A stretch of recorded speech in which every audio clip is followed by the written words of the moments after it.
Okay, this is a little rescue phalaenopsis. It came in this, and I squeezed it and popped it out. I got this for $2 at PetCo, of all places. And it's definitely going to be a rescue mission. Alright. Got my roots. Not bad. Even on some of the roots it looked kind of sad. Oh, right here, this little weird wiggly thing. I'm just going to cut that off. Just a tiny end of it. Not the whole root. There's even a kind of broken root here. I think I'll just cut that. Alright. Now we are pretty good, pretty good. Happy with how well it cleaned up. Easy. Easy peasy. Now it's time to make our mix. Okay, mix. I'm going to use sphagnum moss.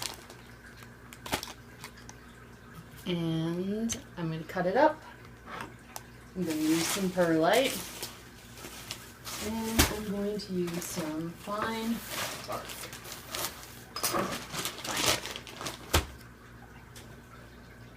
Alright. Here's my pot. I'm going to put it all in. Take my moss. I'm going to cut my moss up though. It's fine. I like to cut my moss. See how long it is? I just hold it in my hand and then I give it a haircut.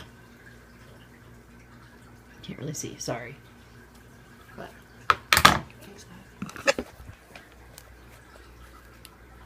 so this is my moss. And I'm just going to trim it up. I'll show you.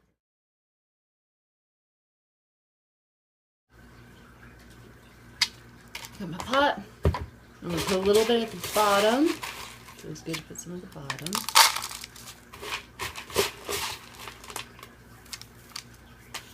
Now we're going to take our plant and I try to make sure that all the unruly roots are going to be inside the pot, because that's where they will stay the moistest. And now with a new mix, they will be happier. So I'm trying to smash them all around there. Okay. See how that looks? See? Can you see there's still some area for growth, but it's still fairly compact. Now we just dump and tap our mix all around the sides. Again, I'm using a dry mix. It's a lot easier to work with, a lot easier to get in all the cracks and crevasses that your roots might have. But after I get all my media in there, I soak it. So,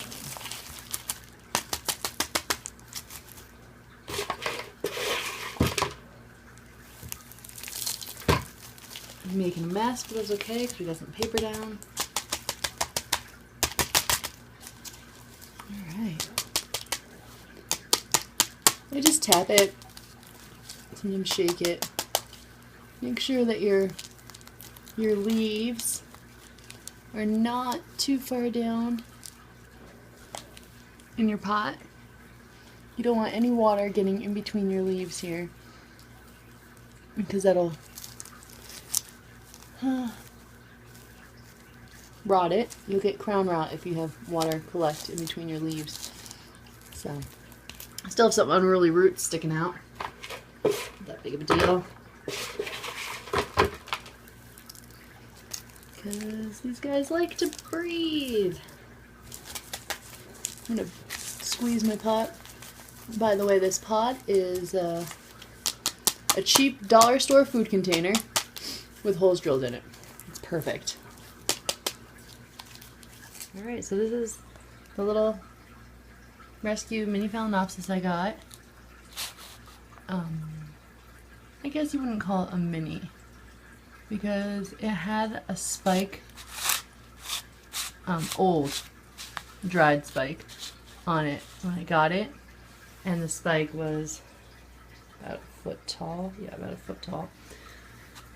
I guess the correct term for these guys would be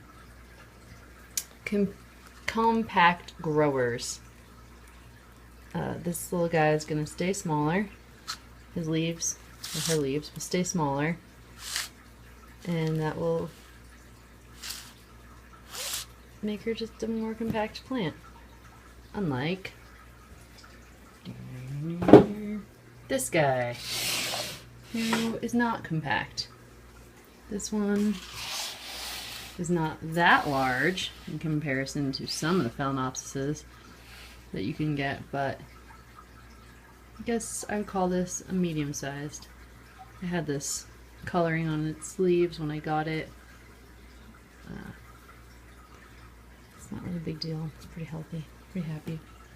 So here's a little comparison shot of compact grower and somewhat normal-sized growing phalaenopsis. I don't know what these guys are for sure as far as their hybrid mix, but I think they're similar. Another thing I want to mention about this, and something that's pretty darn cool, not actually, it's not that cool, but this is it's a metal straw. Yeah, some might think it's weird, but less plastic, and you still get to use straws. What I do with this is I will blow the water out from in here, in here, in here, and even in here.